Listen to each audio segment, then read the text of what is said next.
प्रकार पहिला. इथे मी एका भांड्यात 4 वाटी मुरमुरे घेतलेत. हे मुरमुरे आपल्याला स्वच्छ धुवून घ्यायचेत. मुरमुरे इथे स्वच्छ धुवून घेतलेले आहेत. त्यानंतर हे थोडेसे निथळून घ्यायचेत आणि दुसऱ्या भांड्यात बाजूला काढून घ्यायचेत. हे पहा, अशा प्रकारे मुरमुरे इथे मी बाजूला काढून घेतले. आता याच्यात एक बारीक चिरलेला कांदा टाकून घ्यायचा आहे. छोटा कांदा अगदी बारीक चिरून मी इथे टाकून घेतला आहे. पाव वाटी बारीक चिरलेली कोथिंबीर टाकून घेतली. 1 वाटी ज्वारी बाजरीचं पीठ टाकून घेतलं आहे. अर्धी वाटी बेसन पीठ टाकून घेतलं आहे. त्यासोबत चवीपुरता मीठ टाकायचं. 2 चमचे तेल टाकायचं आहे. पाव चमचा हळद. 1 चमचा मी इथे कांदा लसूण मसाला टाकून घेतला आहे. त्याऐवजी लाल तिखट टाकलं तरी चालेल. 1 चमचा जिरं. 1 चमचा काश्मीरी लाल तिखट. 1 चमचा तीळ. 1 चमचा ओवा. आणि हे सगळं आता चांगलं एकजीव करून घ्यायचं आहे. आता आवश्यकतेप्रमाणे याच्यात पाणी टाकायचं आहे आणि याचा आपल्याला छान गोळा मळून घ्यायचा आहे. हे पहा, अशा प्रकारे आपला हा गोळा इथे मळून झालेला आहे. थोडासा सैल असा गोळा हा मळून घ्यायचा आहे. त्यानंतर ताटावरती मी एक स्वच्छ कापड घेतलं आहे, जे ओलं करून घेतलं आहे. त्यावरती आपण जो गोळा मळून घेतला होता त्याचा एक छोटा गोळा ठेवला आणि बोटांना पाणी लावून त्याचं आपल्याला थालीपीठ थापून घ्यायचं आहे. अशा प्रकारे अगदी हलक्या हाताने थोडं थोडं प्रेस करत आपल्याला हे थालीपीठ छान थापून घ्यायचं आहे. हे पहा, अशा प्रकारे हे थालीपीठ थापून घेतल्यानंतर याला मी 5 होल करून घेतलेत, जेणेकरून हे थालीपीठ भाजताना सगळ्या बाजूने छान भाजलं जाईल. थालीपीठ थापून झालं आहे, हे आता आपण भाजून घेऊ. त्यासाठी तवा गरम करायला ठेवला. तव्यावर आधी थोडंसं तेल टाकून घ्यायचं आहे.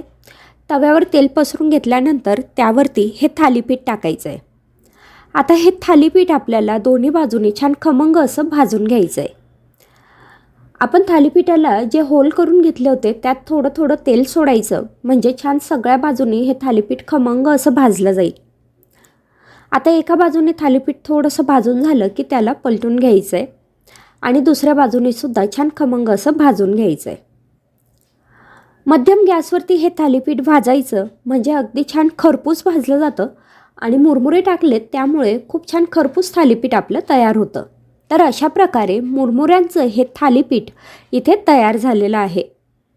आता पाहू दुसरा प्रकार. इथे एका भांड्यात 3 वाटी मुरमुरे घेतले. हे सुद्धा आपल्याला धुवून घ्यायचे. तर त्यात 2 ग्लास पाणी टाकून घेतलं आणि हे मुरमुरे छान धुवून घेतलेत, म्हणजेच भिजवून घेतलेत. आता हे मुरमुऱ्यातलं पाणी निथळून घ्यायचं आहे आणि हे मुरमुरे बाजूला काढून घ्यायचे. यानंतर एका मिक्सरच्या भांड्यात मी पाव वाटी शिजवून घेतलेले बटाटे घेतलेत. तुम्ही याच्याऐवजी उकडून घेतलेला बटाटाही घेऊ शकतात. मी इथे बटाट्याची भाजी शिल्लक होती म्हणून ती घेतलेली आहे. त्यात आपल्याला 1 वाटी बेसन पीठ टाकून घ्यायचं आहे. यासोबतच अर्धी वाटी दही टाकून घ्यायचं आहे. ताजं दही घ्यायचं, खूप जास्त आंबट दही घेऊ नका. अर्धी वाटी पाणी टाकून घेतलं आणि पाव वाटी ह्याच्यात रवा टाकून घ्यायचा आहे. आता हे मिक्सरमधनं चांगलं बारीक असं वाटून घेऊ. हे पहा, अशा प्रकारे मिक्सरमधनं मी हे सगळं वाटून घेतलेलं आहे. तुम्ही बघू शकतायत छान स्मूथ अशी पेस्ट आपली इथे तयार झालेली आहे. आता हे जे भिजून घेतलेले मुरमुरे होते त्यात ही पेस्ट टाकून घ्यायची आहे. त्यानंतर याच्यात एक छोटा टोमॅटो बारीक चिरून टाकून घेतला. एक छोटा कांदा अगदी बारीक चिरून टाकून घेतला. त्यासोबतच अर्ध गाजर बारीक किसून इथे मी टाकून घेतलं आहे. साधारण 2-2 चमचे ही क्वांटिटी आहे. त्यासोबतच 2-3 चमचे बारीक चिरून घेतलेली कोथिंबीर मी इथे टाकून घेतली आहे. आता 1 चमचा याच्यात कांदा लसूण मसाला टाकला. ह्याऐवजी लाल तिखट किंवा चिली फ्लेक्ससुद्धा तुम्ही टाकू शकतात. किंचितशी हळद टाकायची आहे आणि चवीपुरता मीठ टाकायचं आहे. आता हे सगळं चांगलं एकजीव करून घ्यायचं आहे. हे पहा, हे मिश्रण आता छान एकजीव झालेलं आहे. तुम्ही बघू शकता असं थोडंसं घट्टसर आपल्याला याचं बॅटर बनवून घ्यायचं आहे. तर हे जे बॅटर आहे हे आता इथे तयार झालेलं आहे. आता हे बॅटर एका वेळी अर्धं वापरायचं आहे, तर मी अर्धं बॅटर बाजूला काढून घेतलं आहे आणि ह्या अर्ध्या बॅटरमध्ये पाव चमचा इनो टाकून घेतला आहे. सगळ्याच बॅटरमध्ये जर एकदम इनो टाकलं तर इनोचा जो इफेक्ट असतो तो कमी होतो, त्यामुळे निम्मे क्वांटिटीमध्ये हा इनो टाकून घ्यायचा आहे. तर निम्मे बॅटरमध्ये मी पाव चमचा इनो टाकला, त्यावर 1 चमचा पाणी टाकून घेतलं आणि हे सगळं अगदी पटापट मिक्स करायचं, म्हणजे इनोचा जो इफेक्ट आहे तो अगदी छान होतो. तर आता हे पहा, बॅटर आपलं तयार झालेलं आहे. आता गॅसवरती तवा गरम करून घेतला, त्यावर थोडंसं तेल पसरून घेतलं आणि त्यावरती आपण हे जे बॅटर बनवलं होतं हे टाकून घेतलं आहे. हे बॅटर आता थोडंसं जाडसर असं मी पसरवून घेतलं आहे. तुम्हाला किती पातळ किंवा जाडसर हा उत्तप्पा याला म्हणू शकतो आपण, किंवा चिला म्हणू शकतो. तर किती जाडसर हवं आहे त्या अंदाजाने हे पसरवून घ्यायचं आहे, किंवा अगदी पातळ हवा असेल तर तसंही तुम्ही हे पसरवू शकतात. आता मध्यम गॅसवरती हा जो उत्तप्पा आहे हा मी भाजून घेते. आवश्यकतेप्रमाणे तेल किंवा तूप टाकून हा उत्तप्पा दोन्ही बाजूनी छान भाजून घेतला आहे.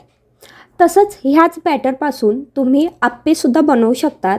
हेच बॅटर आप्पे पात्रात टाकायचं आणि आप्पे छान एका बाजूने 5 मिनटं मंद गॅसवरती खमंग भाजून घ्यायचे आणि दुसऱ्या बाजूने सुद्धा 2-3 मिनटं मंद गॅसवरती खमंग भाजून घ्यायचे. तर मी इथे हे मध्यम गॅसवरती हा जो उत्तप्पा आहे हा आता छान भाजून घेतलेला आहे आणि अशा प्रकारे आपला मुरमुऱ्यांचा उत्तप्पा इथे तयार झाला आहे. एका मिक्सरच्या भांड्यात मी 2 वाटी मुरमुरे घेतलेत. हे मुरमुरे मिक्सरमधनं वाटून घ्यायचे. त्यानंतर हे मी एका बाउलमध्ये काढून घेतलेले आहे. हे पहा, अशा पद्धतीने. त्यानंतर ह्याच्यात 1 वाटी रवा टाकून घेतला आहे.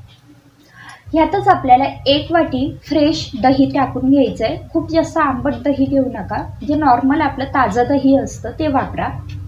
1 वाटी दही टाकून घेतल्यानंतर हे छान फेटून घेतलं. त्यानंतर ह्याच्यात थोडं पाणी टाकून याचं छान बॅटर तयार करून घ्यायचं आहे. तर हे पहा, मी साधारण अर्धा ते 1 ग्लास पाणी टाकून याचं छान बॅटर तयार करून घेतलेलं आहे. खूप जास्त पातळ बॅटर करायचं नाही. तुम्ही बघू शकतायत असं हे बॅटर इथे तयार झालेलं आहे. ह्याच्यात आता चवीपुरता मीठ टाकून घेतलं आणि पुन्हा हे सगळं छान एकजीव करून घेतलं. त्यानंतर झाकण ठेवून हे बॅटर 10 मिनटं असंच ठेवायचं आहे. 10 मिनटानंतर रवा थोडा फुलून आलेला आहे. आता ह्याच्यातच मी बेसन पीठ टाकून घेते. तर 2-3 चमचे याच्यात बेसन पीठ टाकून घेतलं आणि बेसन पीठसुद्धा ह्या बॅटरमध्ये छान एकजीव करून घेतलं. आवश्यकतेप्रमाणे पाणी टाकायचं आहे, म्हणजे आपल्याला कन्सिस्टन्सी त्याची ॲडजस्ट करता येईल. आपल्याला याचे डोसे बनवायचे आहेत तर तुम्ही त्या अंदाजाने हे जे बॅटर आहे याची कन्सिस्टन्सी ठेवू शकतात. हे पहा, मी इथे हे बॅटर आता तयार करून घेतलेलं आहे. लोखंडी तवा आहे त्यामुळे कांद्याच्या सहाय्याने त्याला तेल लावून घेतलं आहे. त्यानंतर त्याच्यावरती आपण जे बॅटर बनवलं होतं ते टाकायचं आहे. 1 ते 2 चमचे हे बॅटर टाकून आपल्याला हवं तसं जाड किंवा पातळ पसरून घ्यायचं आहे. आता हा डोसा आपल्याला मध्यम गॅसवरती छान खमंग असा भाजून घ्यायचा आहे. तर हे पहा, डोसा आता एका बाजूने चांगला भाजून झालेला दिसतोय. आता हा आपण पलटून घेऊ. आता दुसऱ्या बाजूने सुद्धा आपल्याला हा डोसा छान खमंग असा भाजून घ्यायचा आहे. आवश्यकता वाटत असेल तर तुम्ही याच्यावरती थोडंसं तेल किंवा तूप सुद्धा टाकू शकता. तर आता दोन्ही बाजूने मी हा डोसा छान खमंग असा भाजून घेतलेला आहे आणि आपला हा मुरमुऱ्याचा डोसा इथे खाण्यासाठी तयार आहे. हे मी एका भांड्यात 2 मोठी वाटी मुरमुरे घेतलेत. हे आता आपल्याला थोडंसं पाणी टाकून घ्यायचंय. साधारण 2 ग्लास पाणी टाकून घेतलंय आणि त्यानंतर हे जे कुरमुरे आहेत ते मी ह्या पाण्यात व्यवस्थित धुवून घेतलेत. हे पूर्ण भिजवायचे नाही आहेत, एक थोडंसं फक्त धुवून घ्यायचे. तर हे पहा, हे मुरमुरे धुवून झालेले आहेत. आता मी हे बाजूला काढून घेते. अशा पद्धतीने पाणी थोडंसं निथळून घ्यायचं आणि हे जे मुरमुरे आहेत ते आपल्याला वेगळ्या भांड्यात काढून घ्यायचे. आता एका कढईमध्ये 1 मोठा चमचा तेल घेतलं. तेल कडकडीत गरम झाल्यानंतर त्यात थोडंसं जिरं आणि थोडी मोहरी टाकून घेतली. जिरं मोहरी अगदी व्यवस्थित तडतडली की मग त्यात थोडेसे शेंगदाणे टाकून घेतले आणि सोबतच 8-10 कढीपत्त्याची पानं टाकून घेतली.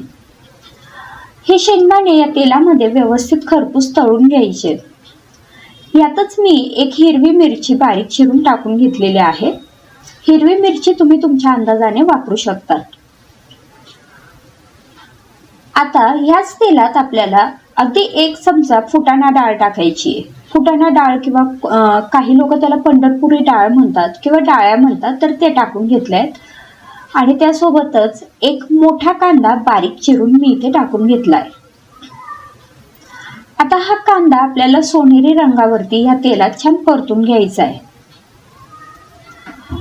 कांदा परतून झालाय, त्यात मी अर्धा चमचा हळद टाकून घेतलेली आहे आणि सोबतच मी हे थोडंसं डाळ्यांचं पीठ टाकून घेतलंय. म्हणजे जी फुटाणा डाळ आहे ती मी मिक्सरमधनं वाटून घेतली होती आणि ते जे पीठ तयार झालं ते 2 चमचे मी या तेलात टाकून घेतले. आणि त्यातच आता आपण जे मुरमुरे भिजून घेतले होते ते टाकायचे. चवीपुरता मीठ टाकायचं आणि हे सगळं छान एकजीव करून घ्यायचं. ही प्रोसेस करताना गॅसची फ्लेम मध्यमच ठेवायची आहे. आता मध्यम गॅसवरती मी हे सगळं छान मिक्स करून घेतलंय आणि एक 5 मिनिटं फक्त आपल्याला हे शिजू द्यायचं आहे. छान सुशिला हा पदार्थ इथे तयार झालाय. इथे मी एका मिक्सरच्या भांड्यात 3 वाटी मुरमुरे घेतले. हे मुरमुरे आता मिक्सरमधनं मी वाटून घेणार आहे. हे पहा, अशा प्रकारे मुरमुऱ्यांचं मी इथे पावडर तयार करून घेतलेली आहे. आता हे वाटलेले मुरमुरे आपल्याला एका भांड्यात काढून घ्यायचे. त्यात 1 वाटी रवा टाकून घेतला आहे. 3 वाटी मुरमुऱ्यांचं साधारण 1 वाटी एवढं पीठ तयार झालं. त्यात 1 वाटी रवा टाकून घेतला आणि त्यासोबतच अर्धी वाटी दही टाकून घेतलं.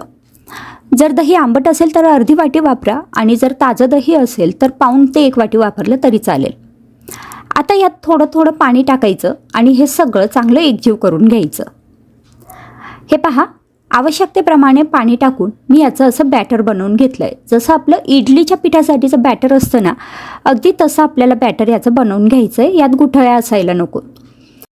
आता या बॅटरमध्ये चवीपुरता मीठ टाकून घेतलं आणि त्यानंतर पुन्हा हे चांगलं एकजीव करून घेतलं.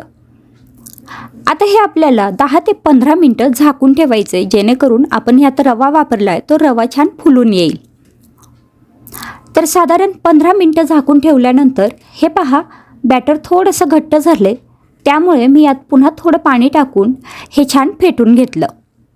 आता हे आपल्याला सगळं बॅटर वापरायचं असेल तर वापरू शकतो. मी यातलं थोडंसंच बॅटर वापरणार आहे. तर यातलं निम्मे बॅटर मी एका भांड्यात काढून घेतलं आहे. त्यात मी 2-3 चमचे गाजराचा किस टाकून घेतला, 2-3 चमचे बारीक चिरलेला कांदा, 2-3 चमचे बारीक चिरलेले टोमॅटो टाकून घेतले. आता हे सगळं चांगलं एकजीव करून घेतलं. तुम्हाला आवडत असेल तर तुम्ही याच्यात तुमच्या आवडीप्रमाणे अजूनही भाज्या वापरू शकतात. जसं शिमला मिरची आहे किंवा आपली साधी मिरची बारीक चिरून यात टाकू शकतात. आता एका भांड्यामध्ये 1 चमचा तेल गरम करून घेतलं. त्यात अर्धा चमचा मोहरी आणि अर्धा चमचा जिरं टाकून घेतलं. 2-3 कढीपत्त्याची पानं बारीक चिरून टाकून घेतली. त्यासोबतच अर्धा चमचा हळद टाकून घेतली आणि अर्धा ते 1 चमचा किंवा आपल्या आवडीप्रमाणे लाल तिखट टाकून घेतलं. आता हे सगळं अगदी मिनिटभर परतून घेतलं. त्यानंतर हे परतून घेतलेलं जे मसाला आहे तो आपल्याला ह्या बॅटरमध्ये टाकायचा आहे. त्यानंतर हे सगळं एकजीव करून घ्यायचं आहे. छान व्यवस्थित मिक्स करायचं. तर इथे आपलं आप्प्यांसाठीचं हे जे बॅटर आहे हे तयार झालं आहे. यात अगदी पाव चमचाभर मी इनो टाकून घेतला आहे, कारण बॅटर कमी आहे त्यामुळे पाव चमचा इनो टाकून घेतला आहे. जर तुम्ही आपण मगाशी जे बॅटर तयार केलं तेवढं सगळं वापरत असाल तर इनोचं जे 10 रुपयाचं सॅशे असतं ते पूर्ण वापरलं तरी चालेल. आता आप्पे पात्रामध्ये मी थोडं थोडं तूप टाकून घेतलं आहे. तुपाऐवजी तेलही तुम्ही टाकू शकतात. यात आता 1-1 चमचाभर आपल्याला हे जे आप्प्यांसाठीचं आपण बॅटर तयार केलेलं होतं ते टाकून घ्यायचं आहे. थोडीशी जागा शिल्लक ठेवायची, म्हणजे हे आप्पे जरा फुलतात तर ते फुलून येतील ह्यासाठी थोडी जागा शिल्लक ठेवायची. आता वरून एखादं झाकण ठेवायचं आहे आणि मध्यम गॅसवरती हे जे आप्पे आहेत आपल्याला 3 ते 4 मिनटं एका बाजूने छान शिजून घ्यायचे आहेत. 3-4 मिनटानंतर हे आप्पे आपल्याला पलटून घ्यायचे आणि दुसऱ्या बाजूने सुद्धा 2-3 मिनटं आपल्याला हे शिजवून घ्यायचे. तर अशा प्रकारे मुरमुऱ्यांचे हे आप्पे इथे तयार झालेले आहेत.